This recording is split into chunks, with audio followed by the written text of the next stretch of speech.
The Standing Committee on Social and Economic Development. Mr. Graham, thanks for your patience.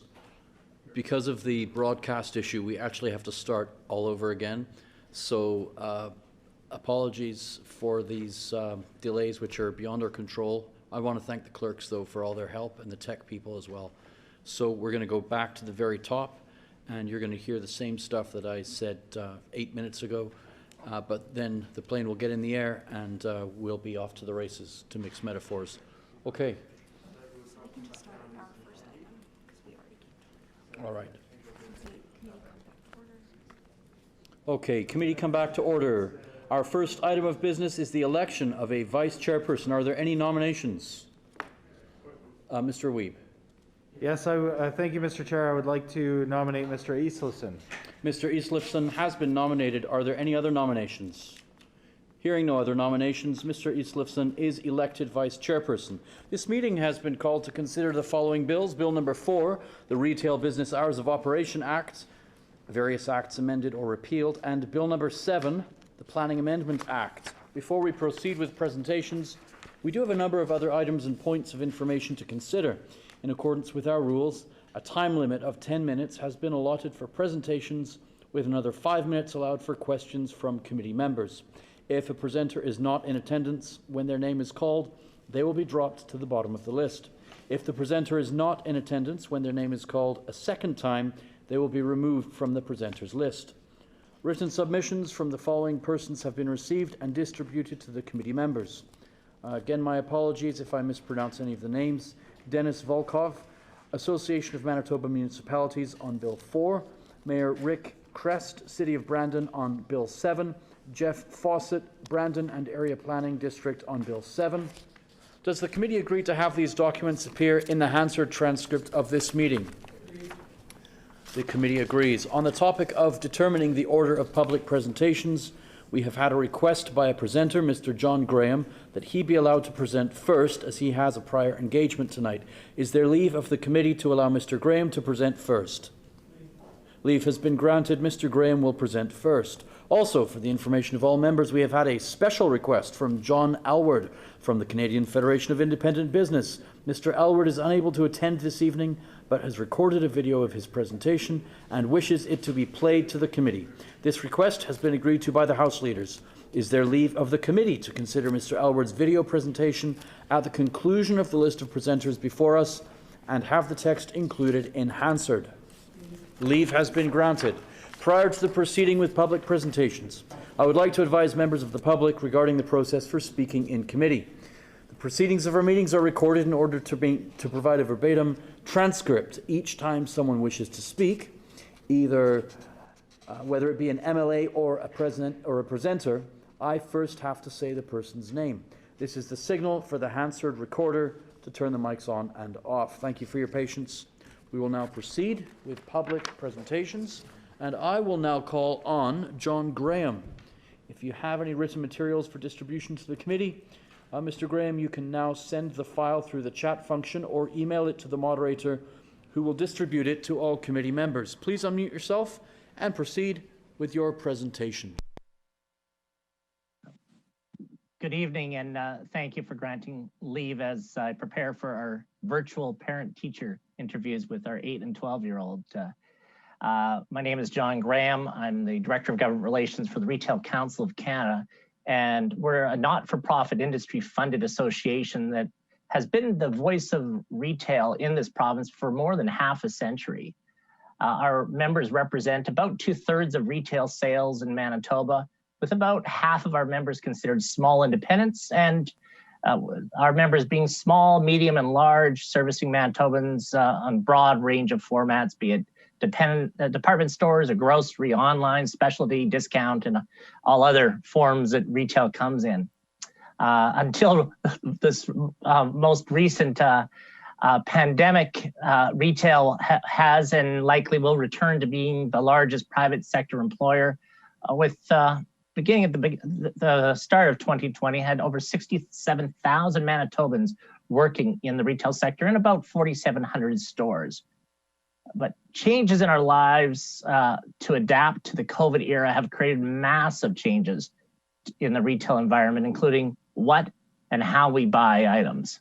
And I'm sure each of you have experienced that as we're spending more time at home. Furniture, the outdoor economy, pet supplies, hobbies, and grocery have all benefited.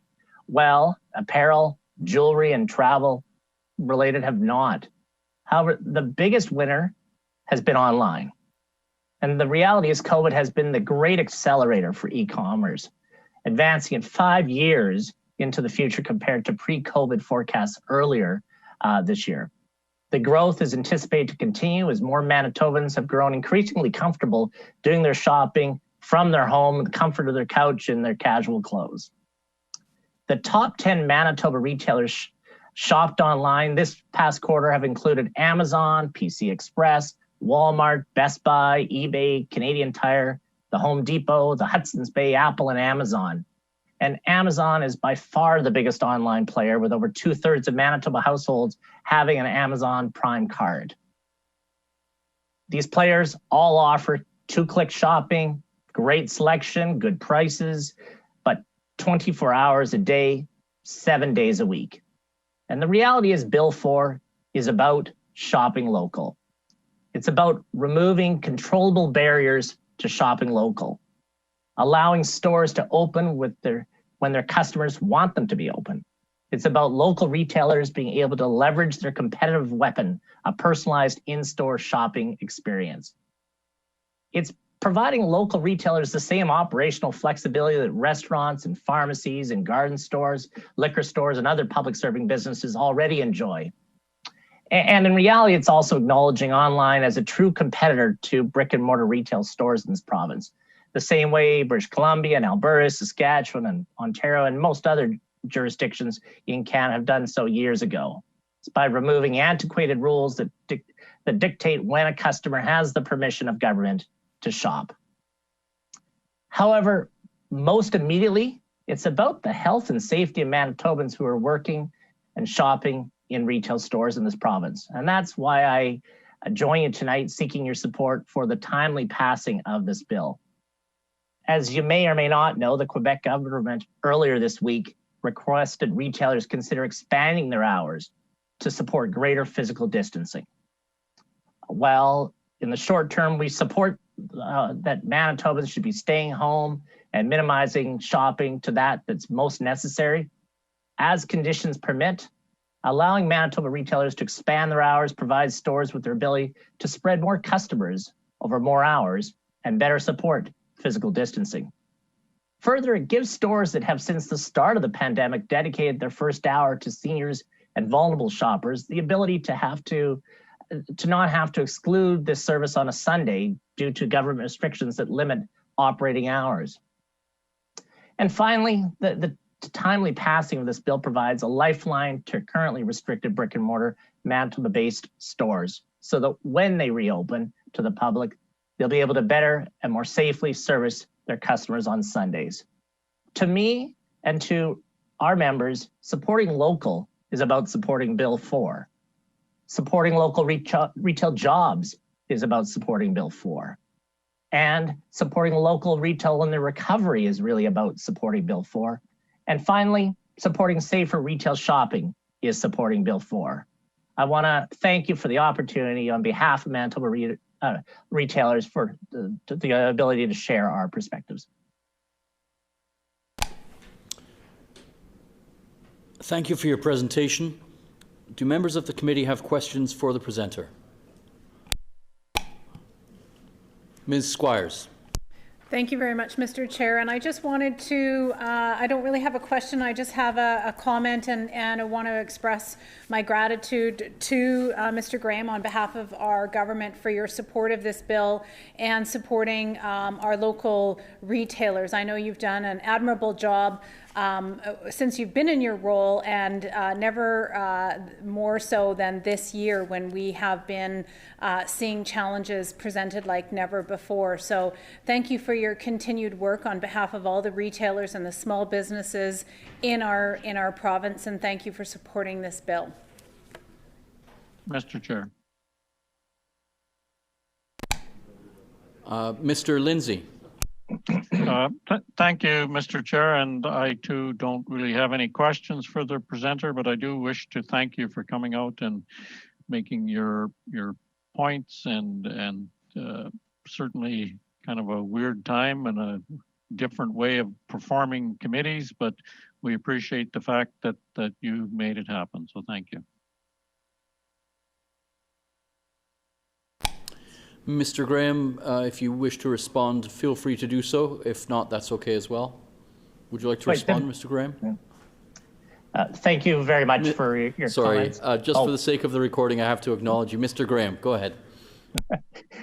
Thank you very much for the opportunity again to share our thoughts and your comments. I appreciate your fast passing and support of Bill 4, we hope.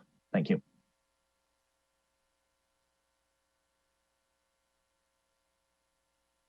Are there any other questions? Okay, so Romeo Ignacio. Okay, seeing no further questions for that presenter, I'd like to call on, and I hope I'm pronouncing these names correctly, Romeo Ignacio.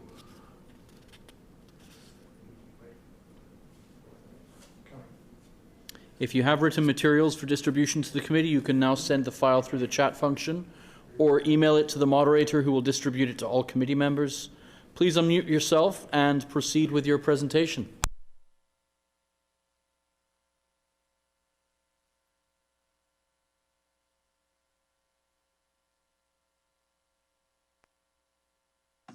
Thank you, Mr. Chair. Can you hear me?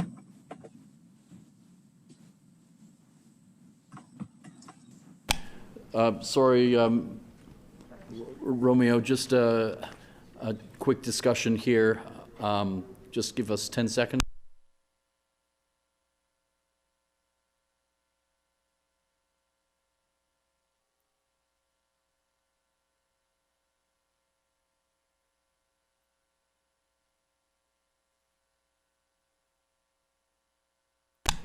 Okay, my apologies, Romeo. You have the floor.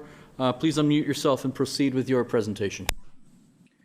Thank you, Mr. Chair. Can you hear me now? Yeah, sorry about that. I was having problems. This is my first time joining a webinar. Normally, when we do this kind of Zoom meeting, I'm able to control my own video and audio, but it wasn't showing earlier. Anyway, I wouldn't take so much of your time, but I appreciate the opportunity to that you've given me to speak in behalf of the Amalgamated Transit Union, Local 1505. My name is Romeo Ignacio. I'm the president of ATU 1505. I'm here to speak with regards to Bill 4. A lot of the discussions will probably be about just retail businesses, but I wanted to speak on this matter because we've been having some problems with scheduling on Sundays. It's a complex issue, but has something to do with the operations at Winnipeg Transit. We just don't have enough people working on Sundays. So any decision that may arise from this, especially if it requires additional service, public transit service, I believe will require additional funding for the city of Winnipeg, because we just don't have enough resources to cover all the shifts that may be required to provide the service to employees that are attending or working for the retail businesses, as well as those who are going to those retail businesses that are taking public transit. Even now, before COVID, I understand with the COVID, there's a lot of things that's going on. There's a lot of uncertainties, but with, before COVID, we've been having issues with standing low on a Sunday. And that's because we don't have enough service. And I hope that the province will consider.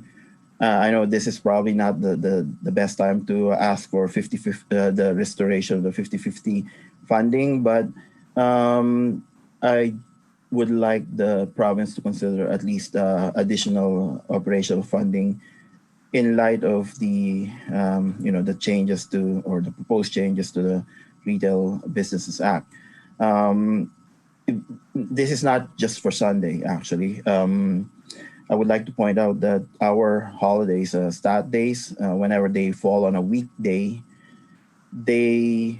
right now, it's usually between 12 to 6. But if there is going to be any expansion in the hours, that would mean a lot more service that will need to be provided, especially when it comes to those days where it gets busy. I mean, normally statutory day, people are just home, or they go to liquor store and all that. But there are certain days that it's always busy, especially on a day that falls on a weekday. So I just wish that I hope that the province will consider those things. Anyway, thank you for the time, and I yield my time. Thank you for your presentation. Do members of the committee have questions for the presenter? Ms. Squires. Sure. I want to thank the presenter for being here this evening and participating in our virtual committee. And thank you for the work that you do on behalf of all Winnipeggers. We know that transit has faced many challenges, particularly this last year with reduced ridership through because of the pandemic, and that is why our government was very pleased to advocate on behalf of all transit in the province of Manitoba to ensure that we could provide funding to cover off the losses due to declining ridership. And so to that end, we were very pleased to provide the City of Winnipeg $33 million earlier this month for ridership and revenue losses. And certainly we are working collaboratively with the City of Winnipeg. We've increased their operating funding at levels unseen in any other jurisdiction in the country. And of course, we've provided them stability in terms of their and certainty when it comes to their capital requirements. And so we have a great partnership with the City of Winnipeg, and certainly are committed and invested in a strong, vital public transit in the province. Thank you.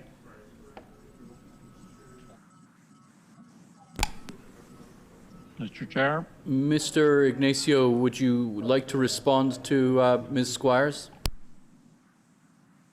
Yes, I do. Thank you. Thank you for the comments, and I appreciate the the work that you do. I understand that we've been communicating with you with regards to the operational funding, and I hope that you will continue to address our concerns, not just during the COVID time, but in the coming years. Thank you. Mr. Lindsay. Thank you, Mr. Chair, and thank you for your presentation, Mr. Ignacio. You talked a little bit about funding requirements and the fact that if the stores are going to be basically 7-day-a-week operations, then perhaps the transit schedule needs to change from what it presently is, where you have a reduced schedule on Sundays and holidays.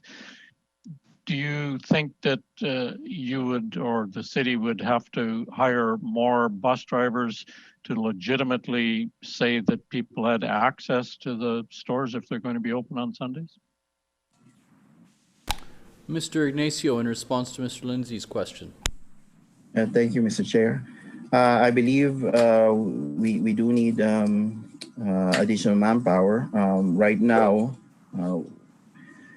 if we take away COVID, we're already short of operators. It's been a bit difficult year, I know, but there's a lot of things going on that somehow is affecting hiring of additional operators. So I really don't know the answer, but I think something has to change.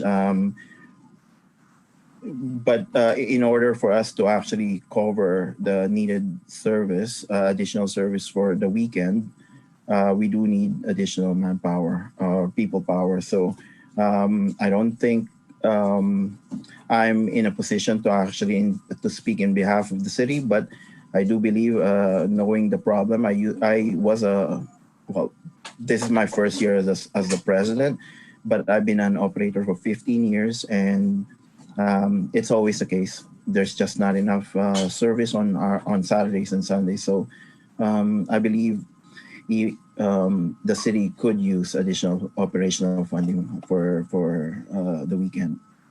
Thank you.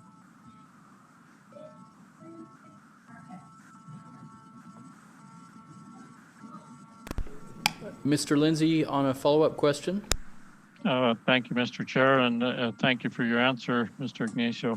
I heard you speak a little bit about you'd like the province to restore the 50-50 funding for transit, and we've heard the minister talk about how wonderful the funding agreements are now, but clearly the funding isn't sufficient, and you believe that the 50-50 funding arrangement would potentially allow Winnipeg Transit to hire enough drivers to meet the increased demand, particularly when COVID is done and people have access to 7-day-a-week shopping?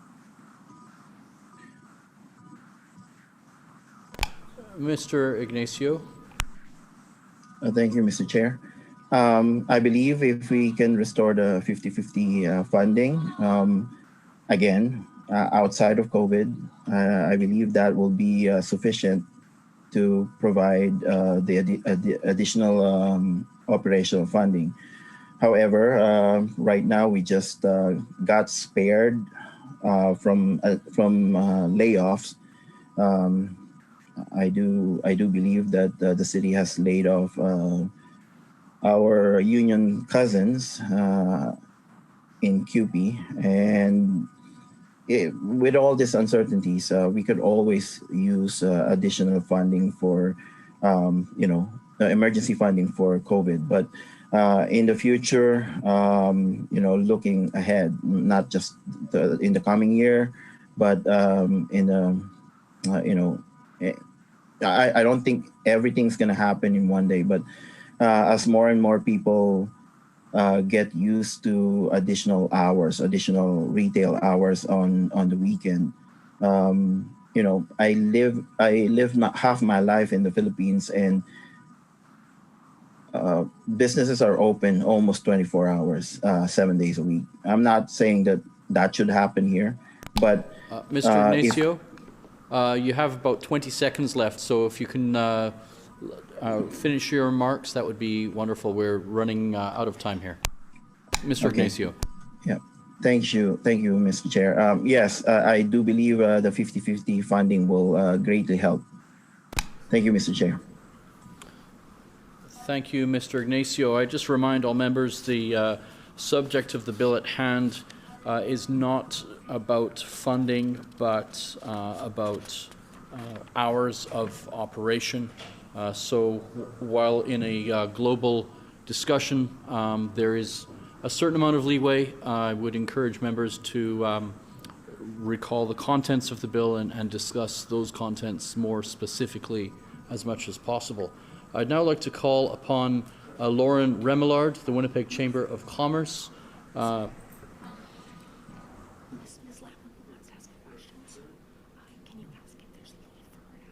Okay. Ms. Lamoureux has requested to ask a question. I need to ask the committee if there's leave of this committee to allow Ms. Lamoureux to ask a question of Romeo Ignacio. Is there leave of the committee? Okay. Leave having been granted, Ms. Lamoureux, you do have the floor to ask Mr. Ignacio a question. Ms. Lamoureux. Thank you, Mr. Chairperson, and salamat po, Mr. Ignacio. And I promise I'll keep my question short. I did just want to express a thank you for expressing to us the perspective of having to consider both Sundays and holidays with respect to transit in the changing of legislation. It's something that I don't think we had yet considered. And so that was a very valuable piece of information for us. And really just give you one more opportunity to share if you would have a recommendation, something specific that you'd want the minister bringing forward the legislation to hear, what it would be.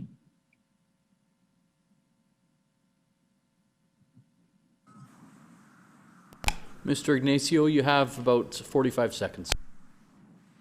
Again, I don't want to speak in behalf of the city of Winnipeg, but if we can have a separate discussion on that, and I could reach out to you for a proposal, I'd do that. Thank you for your presentation. We now move to Lauren Remillard, the Winnipeg Chamber of Commerce. If you have any written materials for distribution to the committee, you can now send the file through the chat function or email it to the moderator, who will distribute it to all committee members. Please unmute yourself and proceed with your presentation.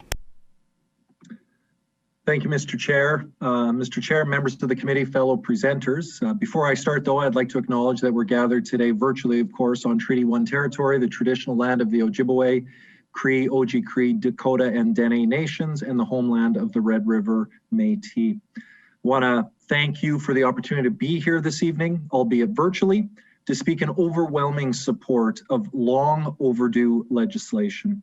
Let it not be lost on those here today that we are conducting a committee hearing tonight using 21st century virtual technology to discuss changes to retail restrictions that are based in the 1900s.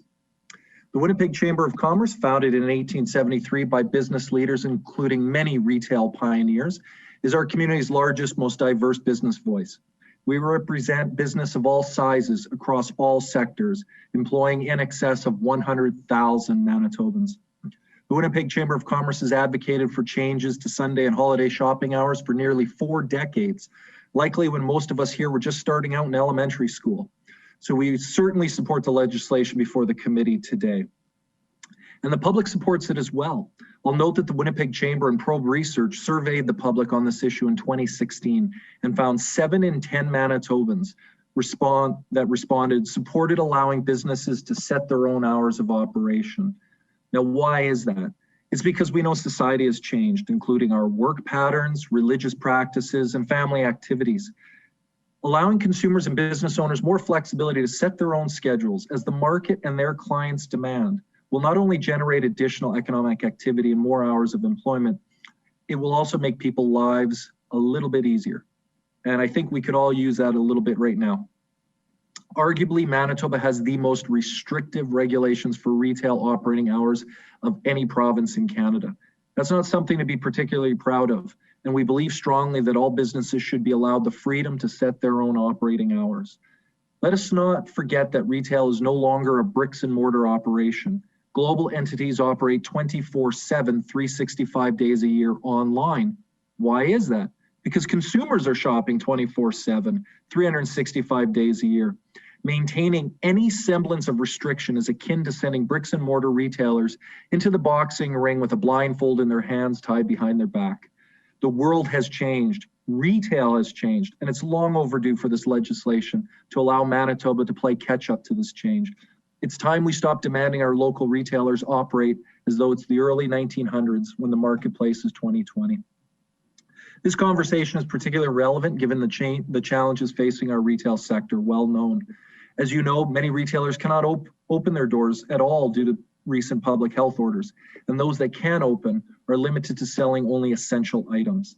All of this is happening during what should be and is the peak holiday shopping season.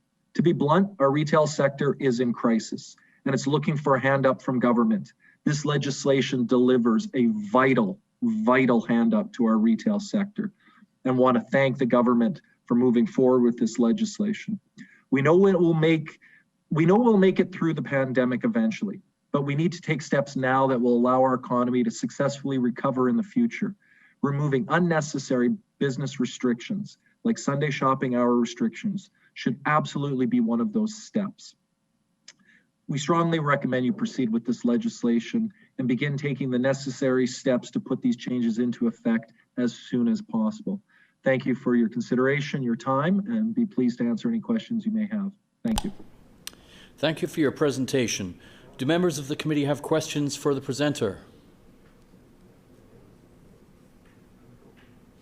Ms. Squires, and I remind all committee members that the rules allow for a total of 5 minutes for questions shared by all committee members. Ms. Squires. Again, I don't have a question. I just want to say thanks to Mr. Remillard on behalf of the government for your support of this legislation, and thank you very much for participating here in committee to speak to it. So thank you.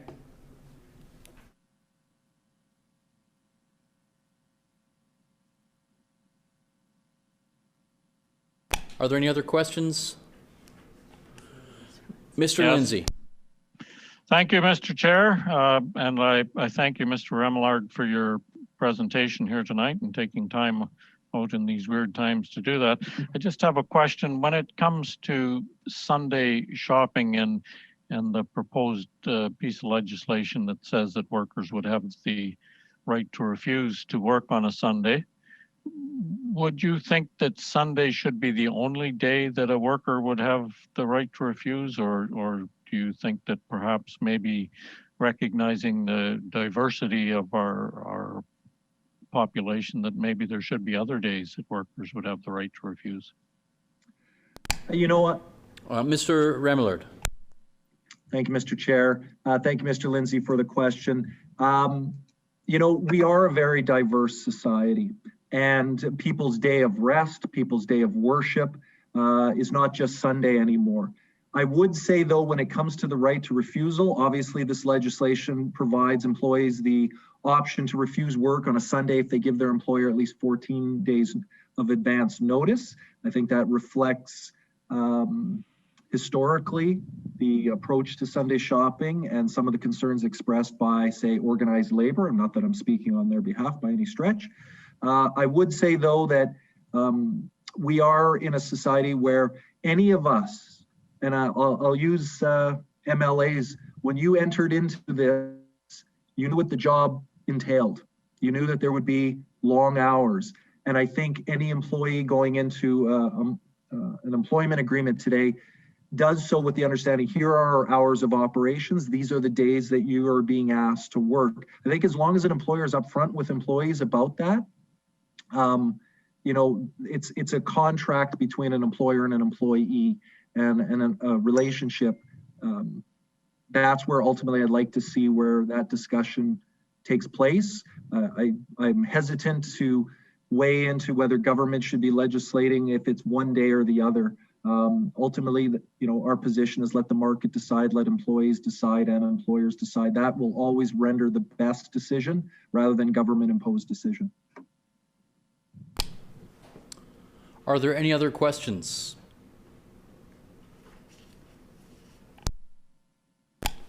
Seeing no further questions.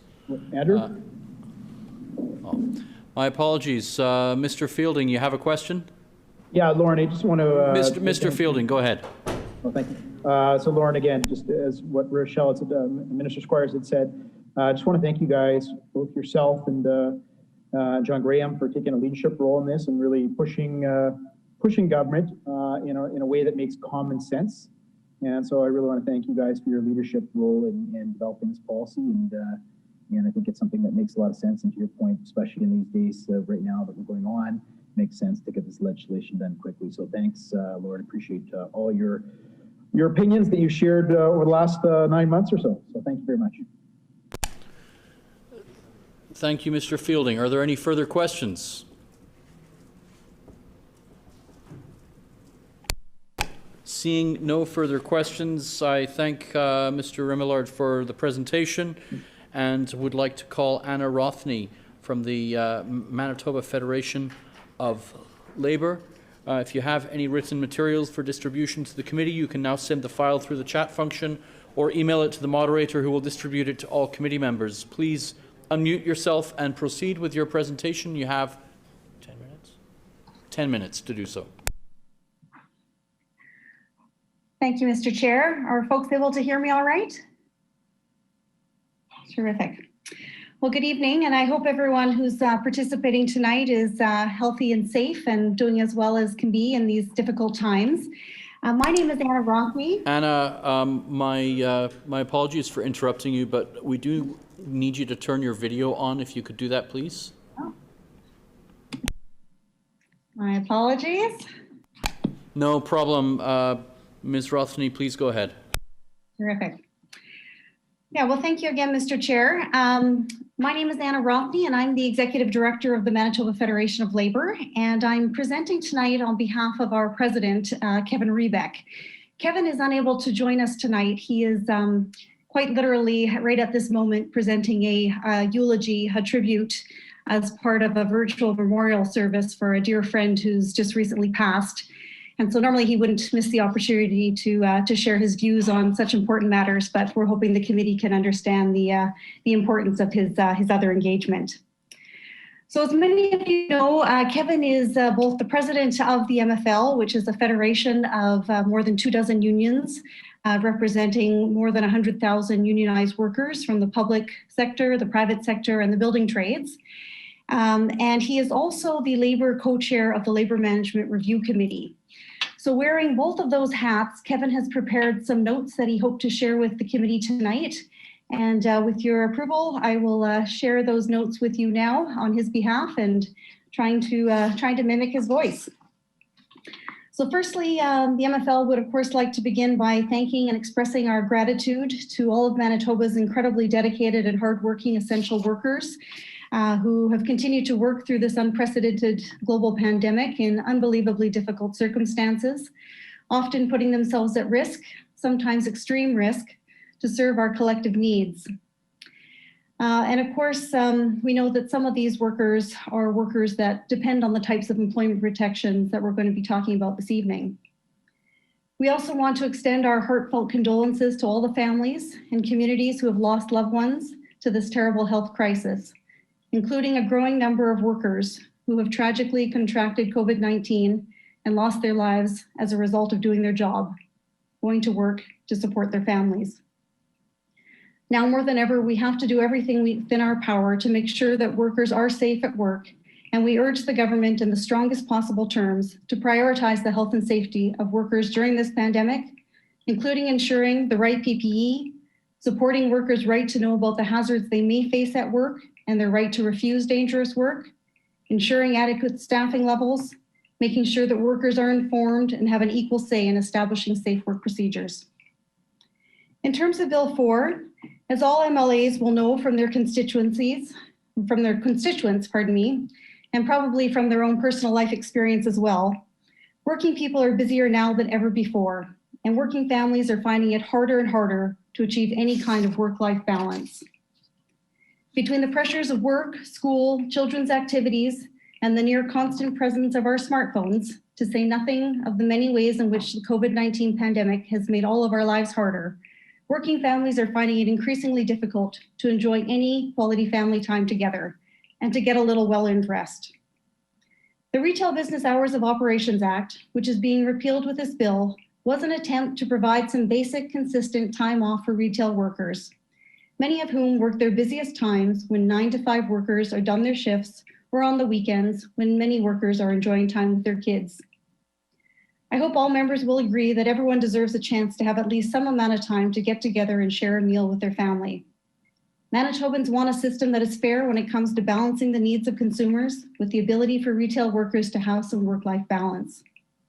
The system we have now may not be perfect, but we're concerned that the approach being taken in repealing the act in favor of a patchwork system of different rules for different workers in different municipalities puts at risk all of the days currently protected for retail workers, whether it's Manitoba's Louis Riel Day, Thanksgiving, or Christmas Day.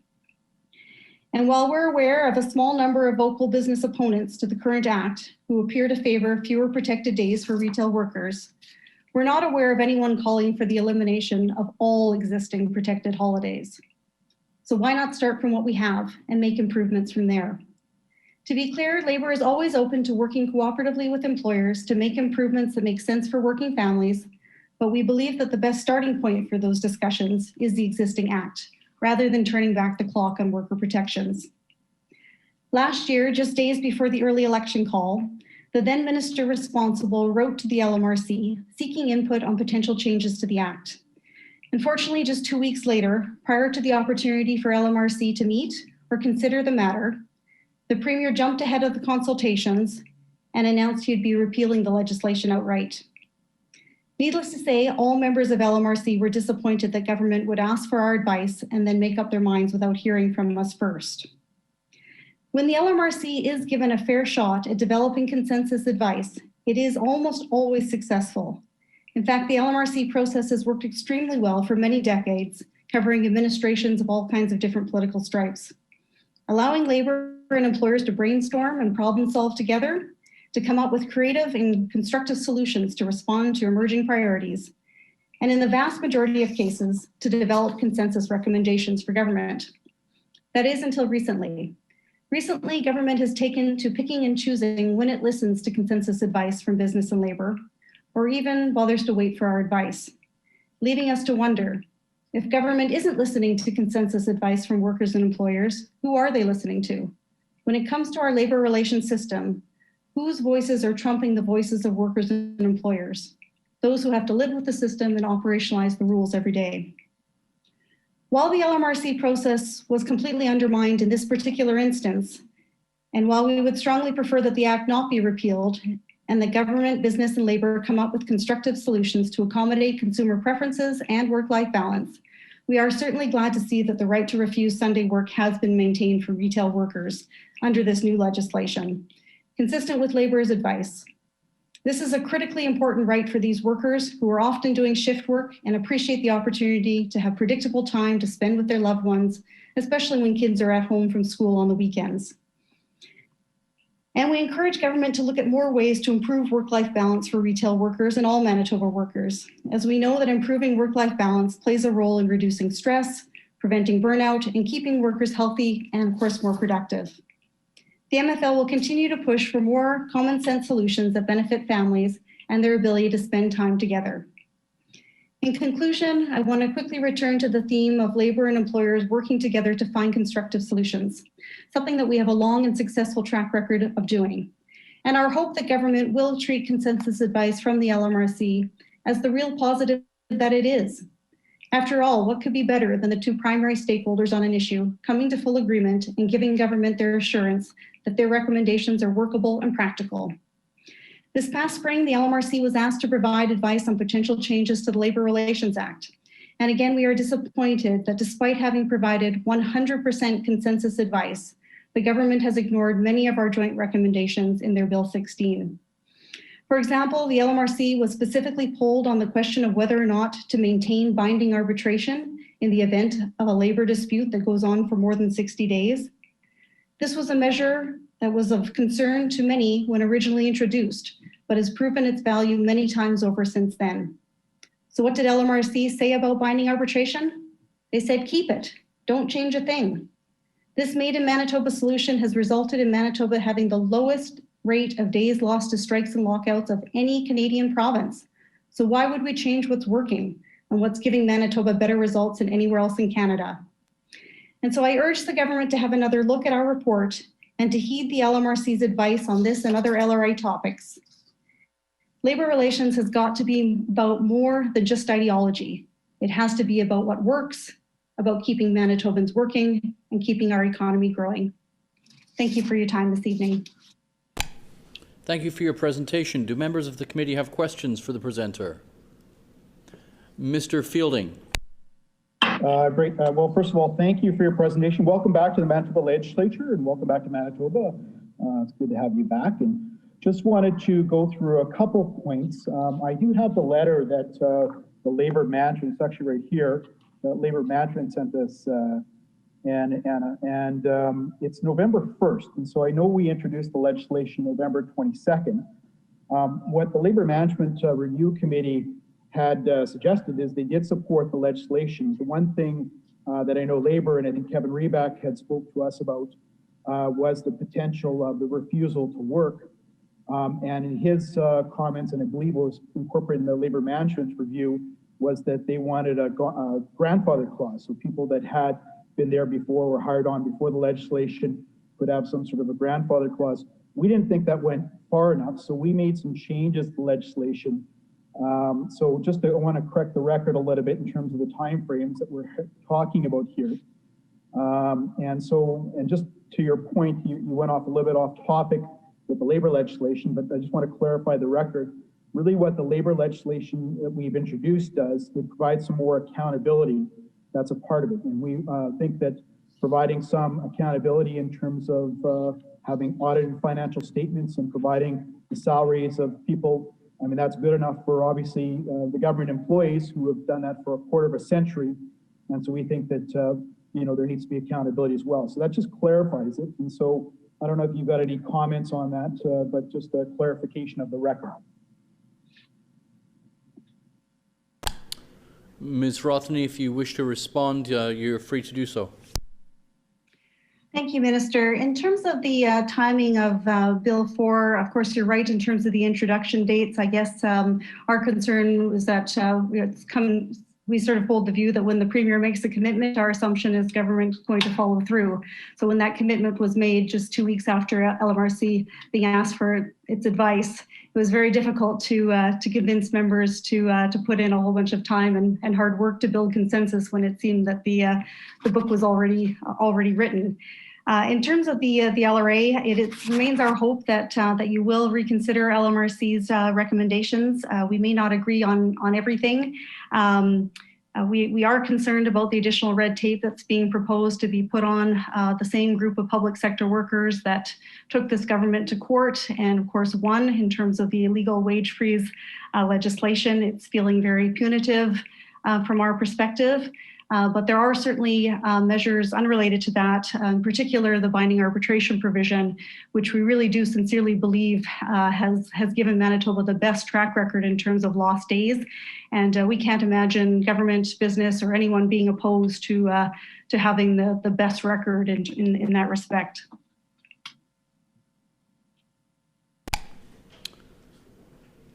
Are there any other questions?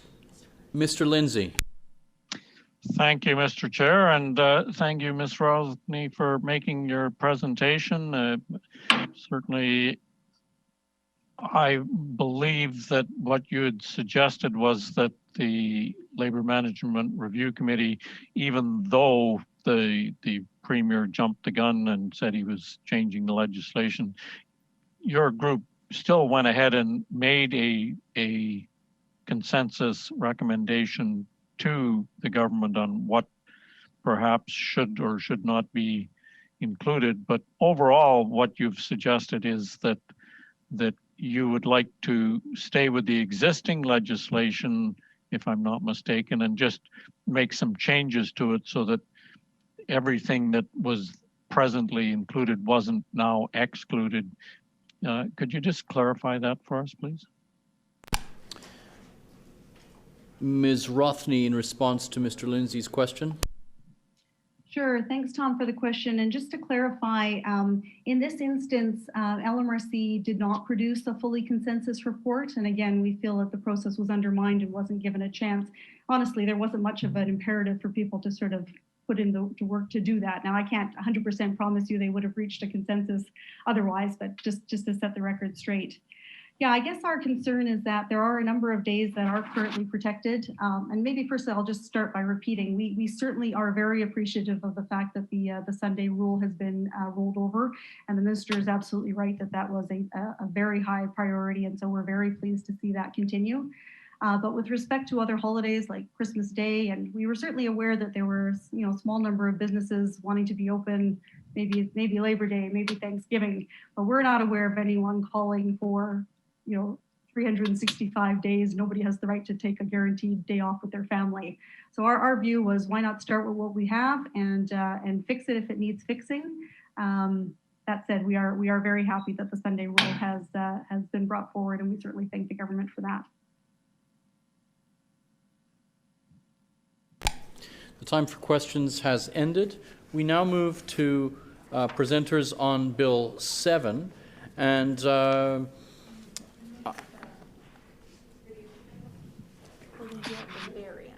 right. Just for clarity for committee members and the wide internet audience, the method will be that we'll hear from presenters on both bills, and then after that, during the approval of each bill, ministers and critics have an opportunity to comment. I'm looking at the clerk to make sure I'm not saying anything I shouldn't hear. But we will now call on Bill Curtis, a Reeve for the RM of Cornwallis. If you have any written materials for distribution to the committee, you can now send the file through the chat function or email it to the moderator, who will distribute it to all committee members. Please unmute yourself and proceed with the presentation.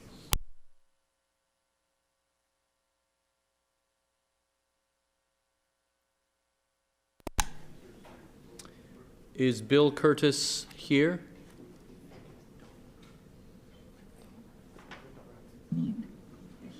Can you hear me now?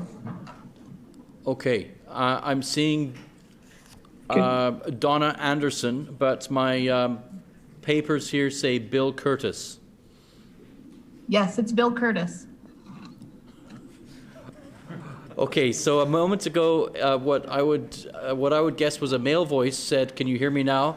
And then shortly after, what I assumed to be a female voice said, "Yes, it's Bill Curtis." I'm just wondering if we're just getting our mic set up here. And hey, no problem. If you could unmute the video as well, that would probably help us.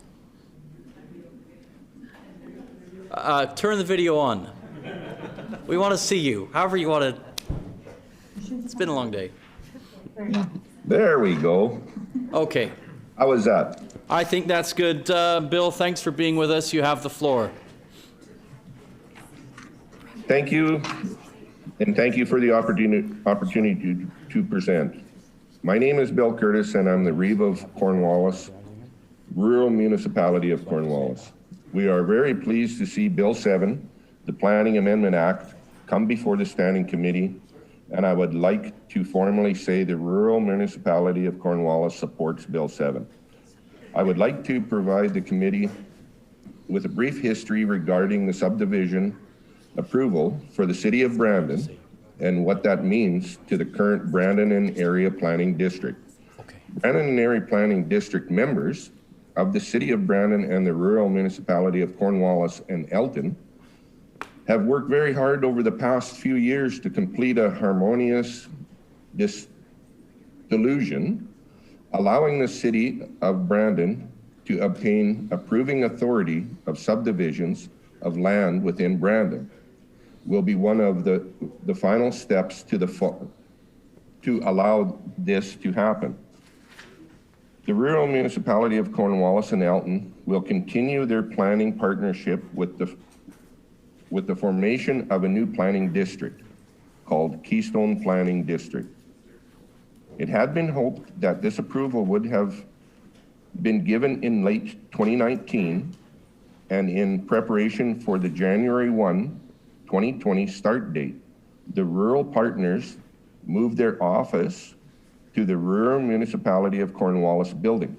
Staff has been hired and has been in place since January 1, 2020 to serve the residents of both Cornwallis and Elton. All indications are that our residents are very pleased with the changes that we have made, and we as council feel we have greater awareness within what is happening within our jurisdiction. Cornwallis has given our subdivision approval authority to the province of Manitoba and the local staff at the community planning office administrator the process, which has been well received. The staff at community planning have been supporting us through this long process and are always willing to provide an answer to any of our questions. Allowing the minister to designate the council of the municipality as the approving authority for subdivision approval by regulation will undoubtedly prevent the many delays for other municipalities that have had to deal with. And we support this amendment as proposed in Bill 7. I urge you on behalf of the rural municipality of Cornwallis to vote in favor of passing Bill 7, the Planning Amendment Act. Thank you for the opportunity to speak to you this evening.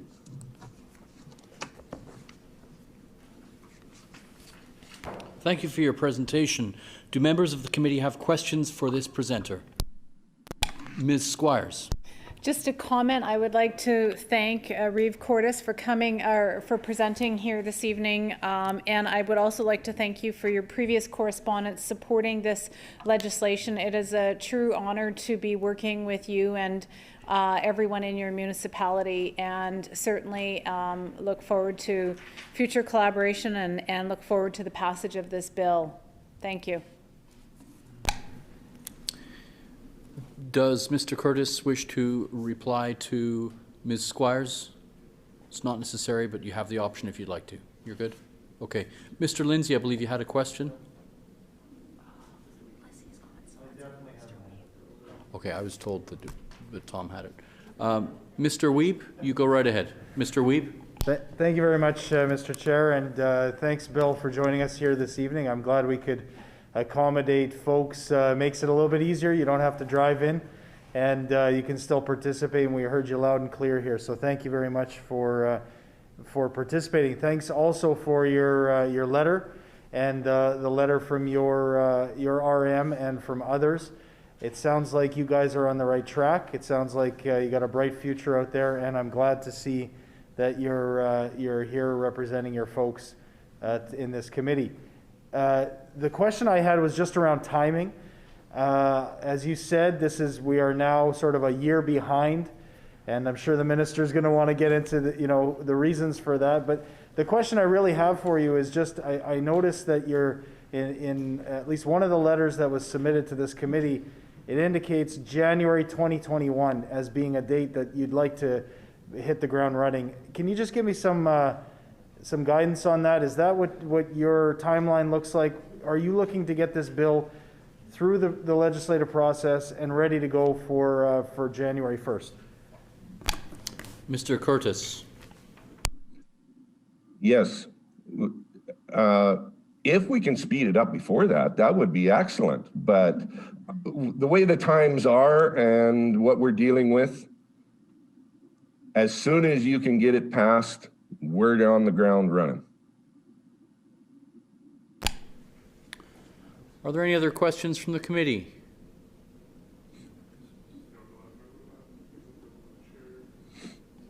Seeing no further questions, I thank Mr. Curtis for his presentation. I will now call on Ross Farley, the Reeve for the RM of Elton. If you have any written materials for distribution to the committee, you can now send the file through the chat function or email it to the moderator, who will distribute it to all committee members. Mr. Farley, are you with us?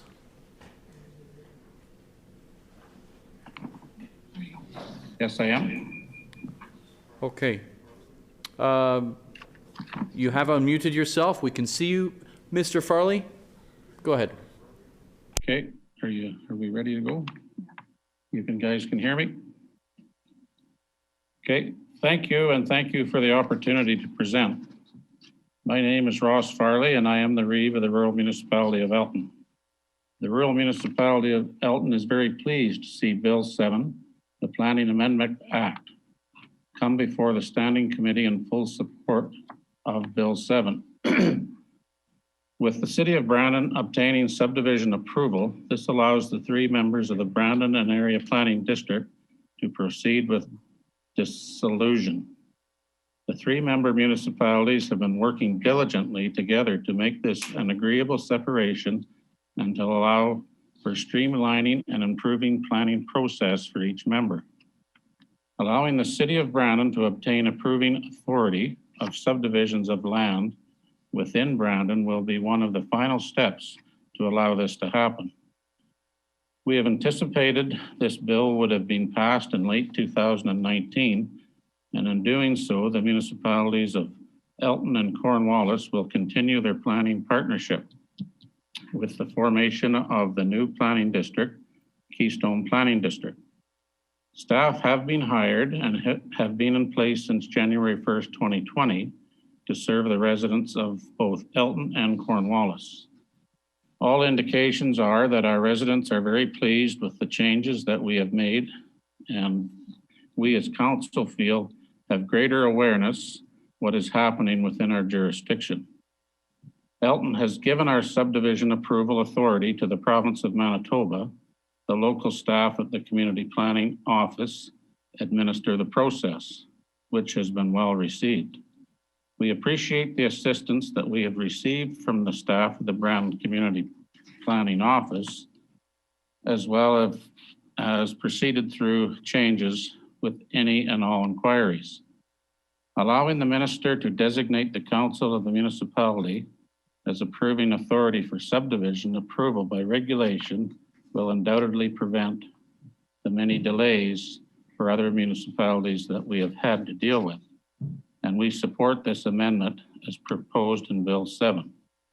I urge you on behalf of the municipality of Elton to vote in favor of passing Bill 7, the Planning Amendment Act. Thank you for the opportunity to speak. Thank you for your presentation. Do members of the committee have questions for the presenter? Ms. Squires. Thank you very much, Reeve Farley, for being with us here this evening virtually to present at committee and to offer your support for this bill.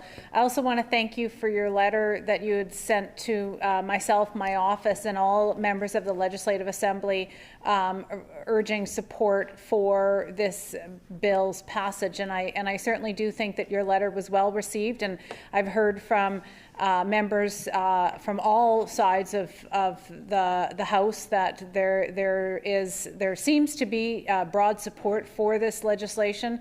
So I can assure you that on our side, on the government side, we are doing everything that we can to move this forward as quickly as possible, and I certainly hope that we have the support, and I think I do have the support of other members, and that is certainly in no small part because of your participation in the process and working very collaboratively with government to bring this to fruition. So again, thank you for your contributions. Are there any, sorry, Mr. Farley, would you like to respond to Ms. Squires? You don't have to, but no, I'm okay. You're good? I'm okay. Are there any further questions from the committee? Mr. Wiebe. Thank you very much, Mr. Chair, and thank you, Mr. Farley, for joining us here this evening. I think it's important to hear from all the parties involved, and so it's important that you're here to represent your folks. And it sounds like there's unanimous support from your planning district, from the soon-to-be called Keystone, I guess, Keystone Planning District, which is fantastic. Great to hear that you're able to join us. The question I had for you, obviously, there's been a lot of discussion lately around the province about land use and land planning, and it sounds like you've had some success in reorganizing yourselves in a way that works well for you, but then also getting the attention of the government to listen and go ahead with the kind of structure that works best for you. Can you give me any kind of insight as to the process of how this came about? What kind of input you had and what kind of consultation that was done from the department level? Can you just talk to me a little bit about some of the work that was done? I guess this would have been now over a year ago to get this bill ready to go and get us to where we are right now. Mr. Farley, in response to Mr. Wiebe's question, Mr. Farley. Yep, I sure can.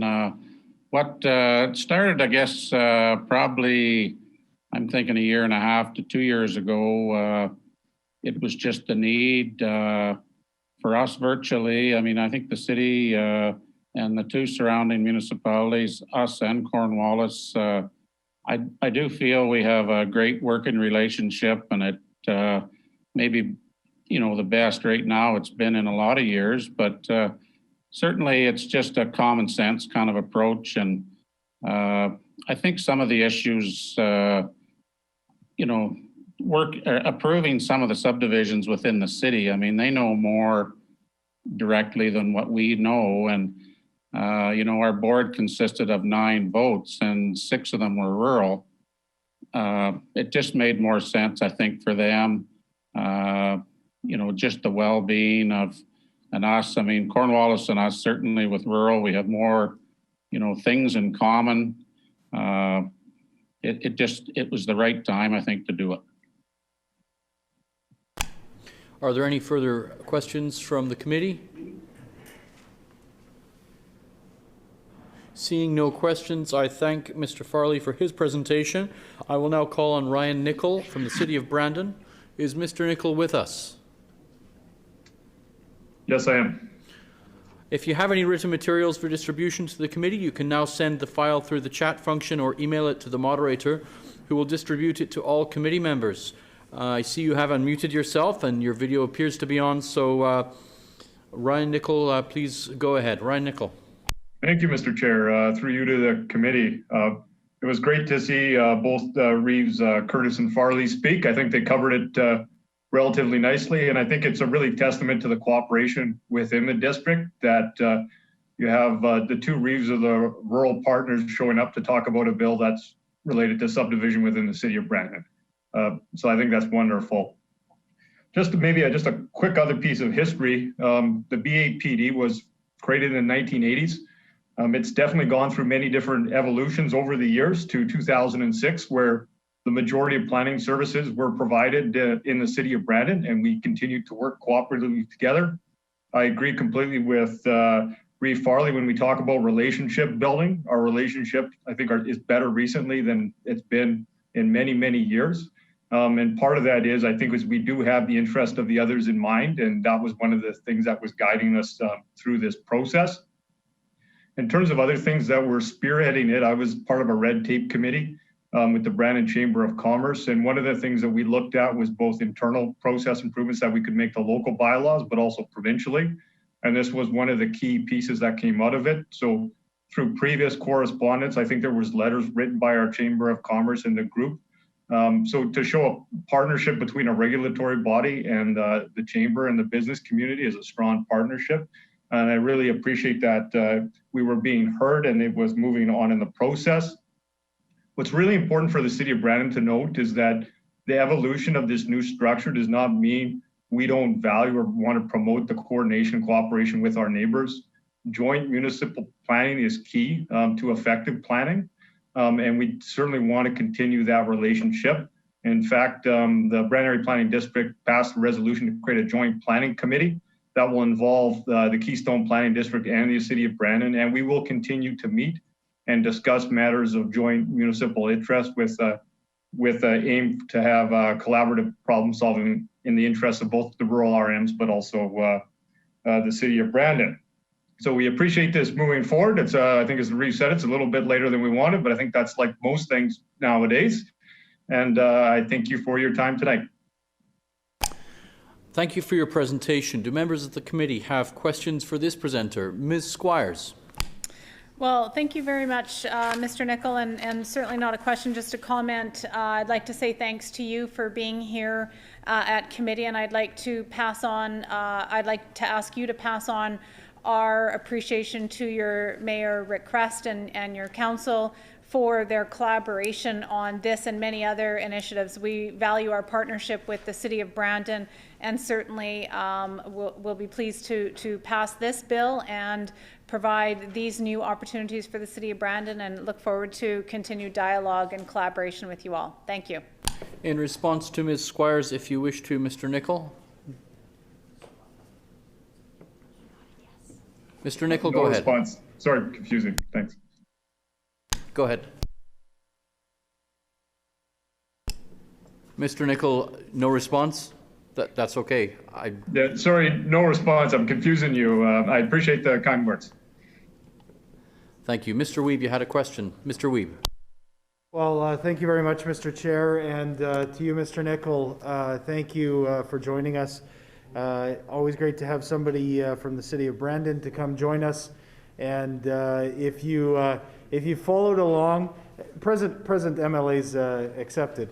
But if you followed along in some of the debate that happened the other day with regards to this bill, you would have heard some very kind words put on the record with regards to Brandon and some of the surrounding areas. And I think it's just a testament to the kind of city that Brandon is, and the kind of atmosphere that I think we all enjoy when we get to be there. The question I guess I have for you is similar to the question that I had for Mr. Farley, and that was just with regards to the process of how this came about.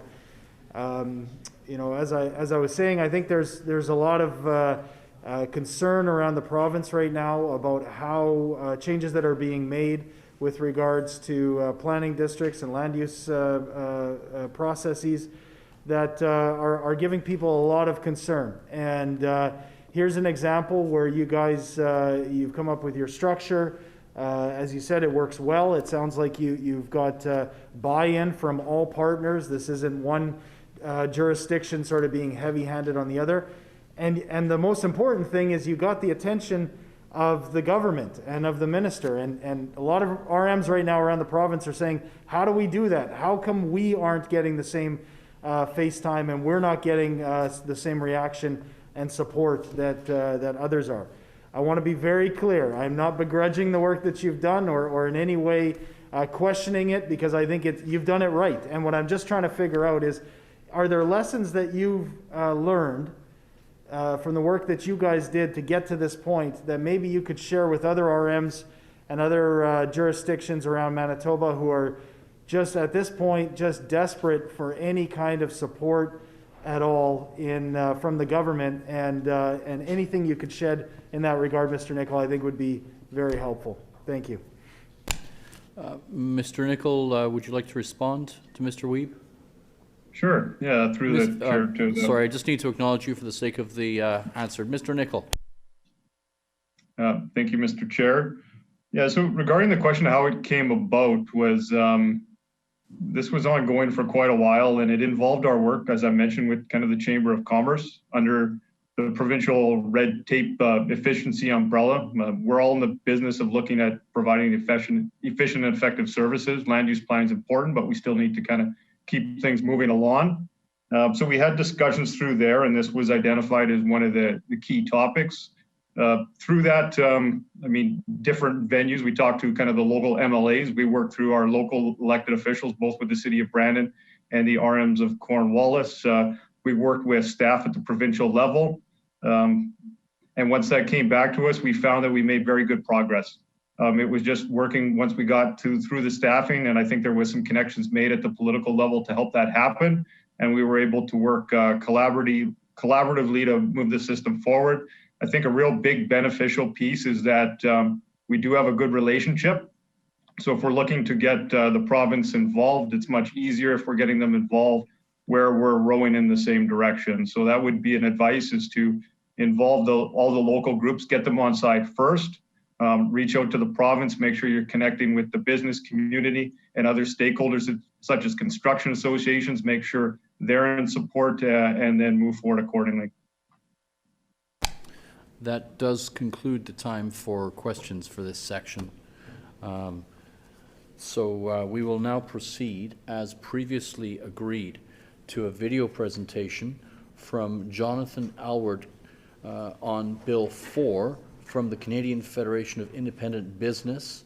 And it is my understanding that Tech has arranged for that video to be played for all of us. So I hand over to Tech and await the video momentarily.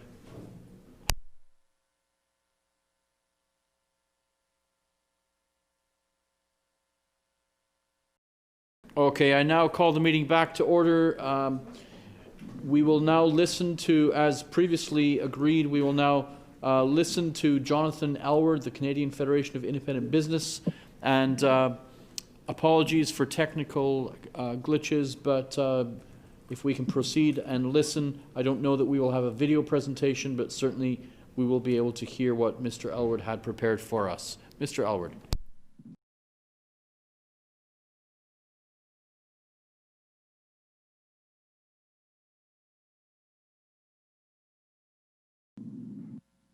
Evening, everyone. Thanks for listening to my presentation to the committee on Bill 4, the Retail Business Hours of Operation Act, and obviously various acts amended or repealed as part of this. My name is Jonathan Allward. I'm the director for the Prairie region for the Canadian Federation of Independent Business. I am based out of Winnipeg, for anyone that doesn't know me or hasn't already heard me speak at a committee presentation before. Just a little bit of background information about CFIB and the members that our organization represents here in Manitoba. We are a nonpartisan, nonprofit political advocacy organization with about 110,000 independently owned and operated business members across the country, and specifically within Manitoba, we have about 4,800 across the province, every corner of the province really. And one thing that's really important to us is we represent all sectors and really all regions of the country. So what makes us unique compared to some other organizations? We have district managers who are meeting with business owners every day, usually in person. Right now it's a little different. It's either on the phone or with video chat. We have business resource counselors across the country, and Janice here in our office is talking with hundreds of business owners every month, especially right now, to make sure they're getting the right information and interpreting rules as best as possible. And we work primarily based on survey research, and our members set what our political agendas are in a one member, one vote system. So just as I mentioned, we have about 110,000 members across the country, and every corner represented there you can see.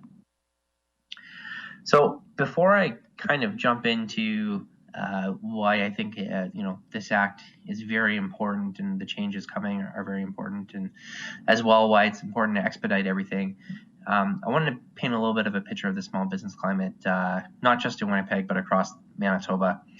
So as you can see here, kind of with the progressively increasing restriction, code yellow, orange, and red phases now that we're facing, the number of businesses that we've seen fully open in Manitoba has dropped already dramatically from 71% to 51%. We finished up the November survey preliminary data just as early as Monday of this week. Similarly, those businesses that are fully staffed, just over a third now are fully staffed, and only a quarter are making their normal sales now for this time of year. And I'm worried that this is only going to get worse. So I think this is really putting an emphasis on why these changes need to be made right now, to give businesses some more time to be able to operate, fulfill orders, deliveries, etc., especially during this really critical season for retailers in particular.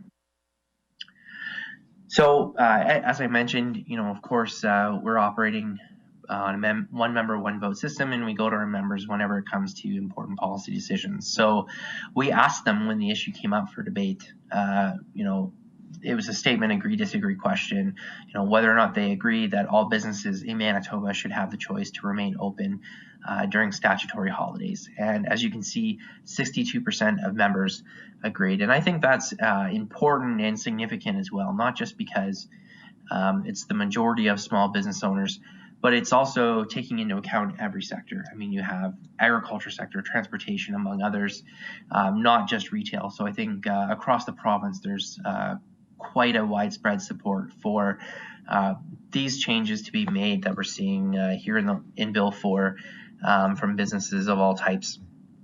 And I just want to, quickly dive into really why this is so important. And as I'm sure everyone here knows, the regulations around statutory holidays, or even, Sunday shopping to a lesser degree, but they're very confusing and certainly very outdated. There's so many questions that we hear every time statutory holiday rolls around from various members, even discrepancies in the public sector employees in some cases being able to work on holidays compared to private sector employees not being able to. There's even differences based on the size of your business, or if you have a produce stand versus a grocery store that has produce sold within it. There's a lot of gray area. It's very complicated and confusing to interpret. And that's one of the things that our business resource counselors here always find themselves doing leading up to a holiday is answering those kind of questions.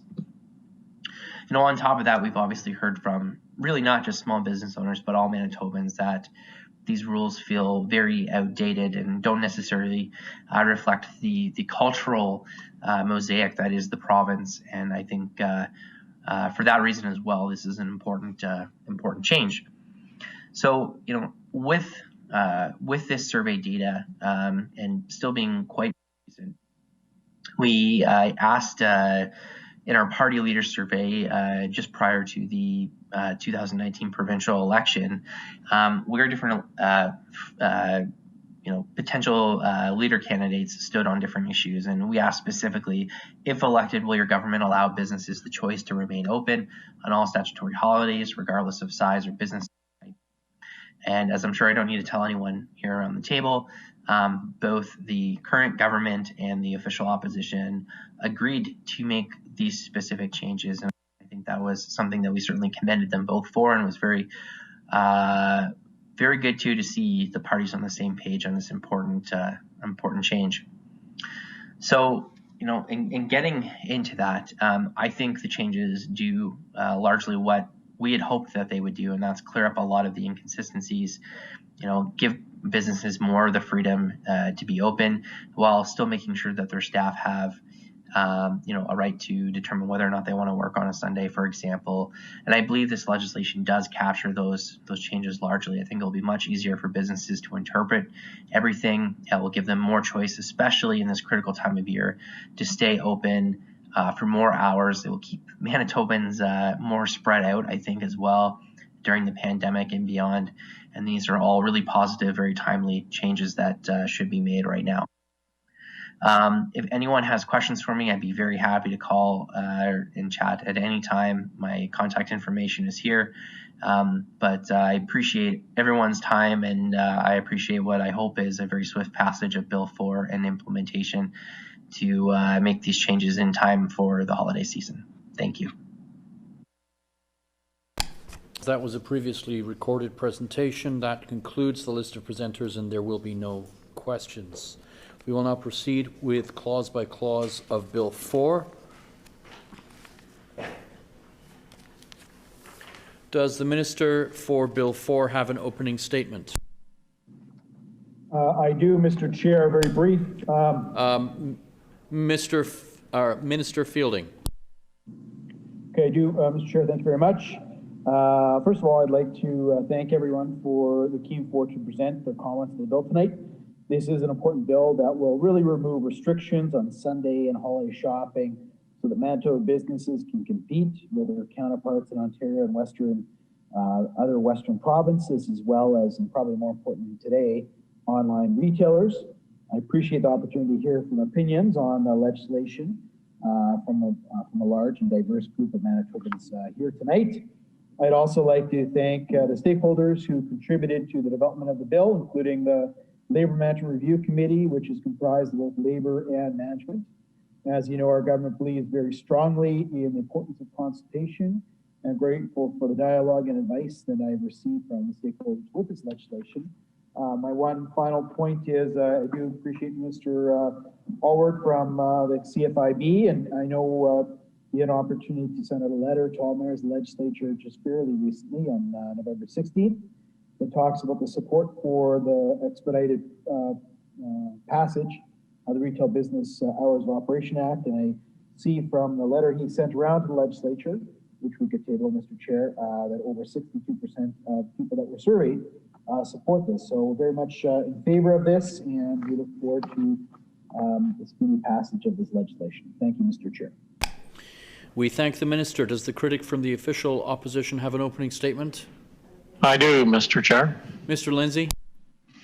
Thank you, Mr. Chair, and I'd like to take the opportunity to thank all the presenters that went out of their way to figure out how to make presentations tonight.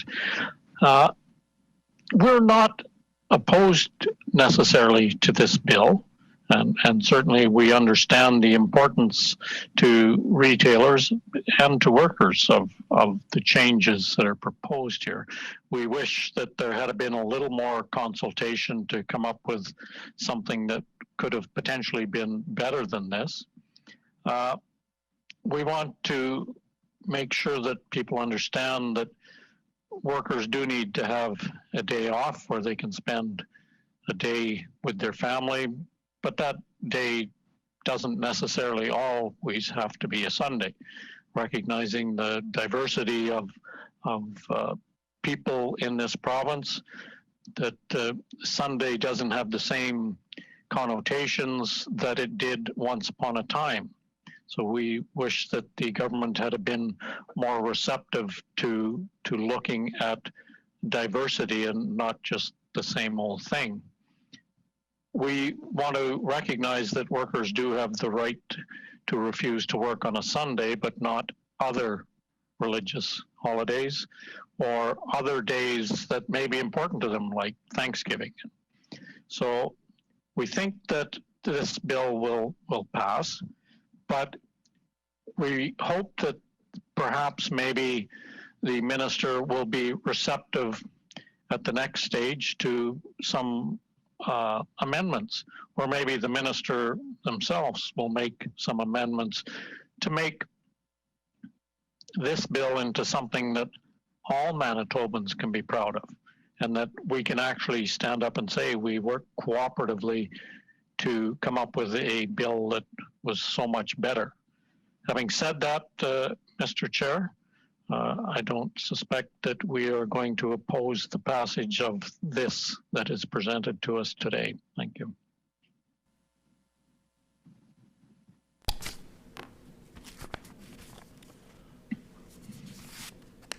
We thank the member. During the consideration of a bill, the enacting clause and the title are postponed until all other clauses have been considered in their proper order. Also, if there is agreement from the committee, the chair will call clauses in blocks that conform to pages, with the understanding we will stop at any particular clause or clauses where members may have comments, questions, or amendments to propose. Is that agreed? I now invite all virtual committee members to unmute themselves so that their responses to the question can be heard. As a reminder to all the members of this committee are myself, Honourable Mr. Fielding, Mr. Islifson, Mr. Lindsay, Honourable Ms. Squires, and Mr. Weeb. Shall Clause 1 pass? Pass. Clause 1 is accordingly passed. Shall Clauses 2 through 6 pass? Pass. Clauses 2 through 6 are accordingly passed. Shall Clauses 7 through 9 pass? Pass. Clauses 7 through 9 are accordingly passed. Shall the enacting clause pass? Pass. The enacting clause is accordingly passed. Shall the title pass? Pass. The title is accordingly passed. Shall the bill be reported? Agreed. Agreed. The bill shall be reported.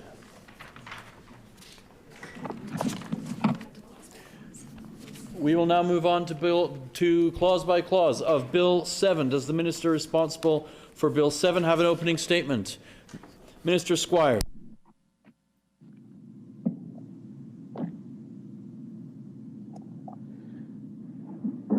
Agreeing to the passage or to having Bill 7, the Planning Amendment Act, come before this committee, and I look forward to its passage in the legislature. As we heard from our presenters this evening, we know that we've got widespread support for this change to the planning process, and we know that our government is committed to modernizing planning processes and streamlining approvals and reducing administrative burdens for municipalities, and this is just one example of that, where we work collaboratively with our municipal partners and bring forward changes that will ultimately benefit them in their municipalities. So really pleased to have thus far heard supportive remarks for this bill from members of the legislature, including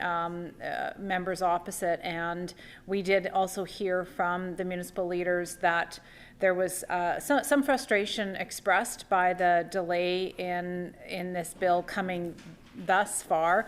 We know that we did introduce this bill a year ago, and it was unfortunate that there was delays in the legislature that prevented its passage in the spring. But I certainly hope that we have no further delays, and I certainly hope that members opposite are willing to do the right thing and to respond to the needs of municipalities and support us in passage of this bill. Thank you. We thank the Minister. Does the critic from the official opposition have an opening statement? Mr. Wee. Well, thank you very much, Mr. Chair, and thank the committee for just a brief statement. We know that Bill 7 gives the City of Brandon the ability to approve subdivisions of land in Brandon. It also allows the future designation of approving authorities by regulation. It's our understanding, of course, that the Mayor of Brandon and City of Brandon are supportive of the powers given to them with this legislation, and so are we. We know that the City of Brandon has a strong group of planners and has the capacity to see this through, and we have full confidence that they will continue to be successful. But we also see here that the Minister is once again giving the government broad regulatory powers, allowing Cabinet once again to create new subdivision authorities in the future. What this will do is allow, by Cabinet order alone, the ability of Cabinet to create subdivisions making powers anywhere the government sees fit. And they are empowering that, not by another round of legislative change. Instead, this will allow them to just write the regulation anytime that they want. I think the public would be better served if the Pallister government made its intentions known up front. There's really no reason that the Minister couldn't return with additional legislation in the future should other communities be added to the list. Obviously, we see how cooperative we can be as legislators here, and we can move things forward. But of course, the Minister knows that if they were to do that, they would have to come with additional scrutiny and accountability, which they obviously aren't fans of. We do believe that the legislature should rightfully ask if planning authorities are being created that are knowledgeable and properly resourced, which is a major issue. Again, Brandon being an exception to this. If the Minister believes that another entity should be so empowered, I see no reason why we couldn't come together and build that piece of legislation together. We know that preparation for such a transfer of authorities would be months and years in the making, so there's really no reason that the Minister needed to include this as part of Bill 7. Certainly, at the very least, we would welcome the Minister to explain in more detail which authorities she is eyeing. Maybe she could give us a sneak peek at which other authorities are being looked at. But we appreciate that the City of Brandon is supportive of this legislation, and we look forward to further debate on Bill 7. And just as a quick aside, and I wasn't going to go there, but only because the Minister mentioned it for the record, of course, folks will know that this did come before the legislature a year ago. I think in late November, this bill was introduced as Bill 6.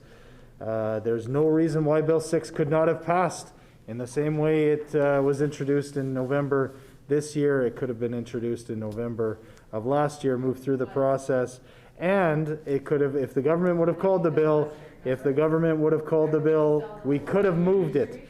But instead, they didn't see this as a priority. We do see this as a priority. And so I'm making a commitment here to those folks from Brandon and surrounding communities that are watching that we will do our best to push the government to actually move on this and hopefully get it done by the timeline that you're expecting now. Thank you very much. We thank the member. During the consideration of a bill, the enacting clause, order please, and the title are postponed until all other clauses have been considered in their proper order. Also, if there is agreement from the committee, the chair will call clauses in blocks that conform to pages, with the understanding that we will stop at any particular clause or clauses where members may have comments, questions, or amendments to propose. Is that agreed? I now invite all virtual committee members to unmute themselves so their responses to the question can be heard. Shall clauses 1 through 3 pass? Pass. Clauses 1 through 3 are accordingly passed. Shall clauses 4 through 6 pass? Pass. Clauses 4 through 6 are accordingly passed. Shall clauses 7 through 9 pass? Pass. Clauses 7 through 9 are accordingly passed. Shall clauses 10 through 12 pass? Pass. Clauses 10 through 12 are accordingly passed. Shall clause 13 pass? Pass. Clause 13 is accordingly passed. Shall the enacting clause pass? Pass. Pass. The enacting clause is accordingly passed. Shall the title pass? Pass. The title is accordingly passed. Shall the bill be reported? Agreed. Agreed. The bill shall be reported. The hour being 7 minutes past 8 p.m. Committee What rise. is the will of the committee? Committee rise. Committee rise. Thanks for coming out, everybody.